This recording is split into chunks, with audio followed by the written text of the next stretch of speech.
Hey, this is Matt from InvestiQuant. Today is Friday, May 8th, 2020. Today was NFP report day. The unemployment number came out this morning, and we ended up gapping up above the prior day high after that report.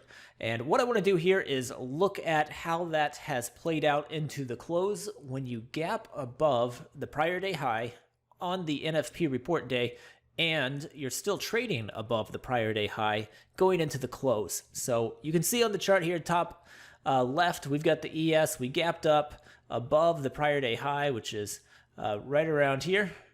We pushed down, came just short of prior day high before turning and pushing higher and kind of chopping sideways here most of the afternoon so far. But we're still trading above that prior day high. We're trading right at the open, the midpoint area right now. So I'm not going to use those. I'm just going to use the prior day high as the reference point for this study, that we are trading above it. And I'm going to run this in all four instruments. We're going to be looking at a time-based entry at 3 p.m. Eastern Time. It is set up as a long trade that will exit at 4:15 p.m. Eastern Time. The opening criteria is we opened above the prior day high, so I am adding that. And then in the post-open filter, I am going to add that it is still trading above the prior day high. So I can do that by taking this intraday close is greater than the prior day high at 3 p.m. Eastern Time. No price, no profile, no indicators, no calendar. Yes to the market events. That's what we're looking for. We're looking for that non-farm payrolls report. Here it is. I'm going to add that and click View Results.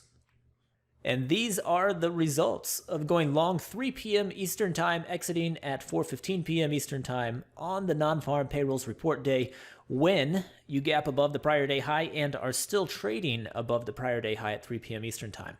So you can see the long-term stats here in the table that are based on these 48 samples in the ES, 42 NASDAQ, 48 YM, 39 in the Russell. They're all just slightly better than 50-50 here. YM right at 50-50, but the long-term stats just mildly favored. It's been better in recent years, and we saw that earlier in the study we looked at, that the more recent years, the non-farm payrolls day has been more bullish when gapping up. And we're seeing that here as well. You can see it on the equity curve there if you look at the stats below. Last 5 years, 16 samples, 69% win rate. Last 10 years, 34 samples and 59% win rate. So the longer you look back, the more data you get, the flatter that win rate gets. More recently, it's been a bit better.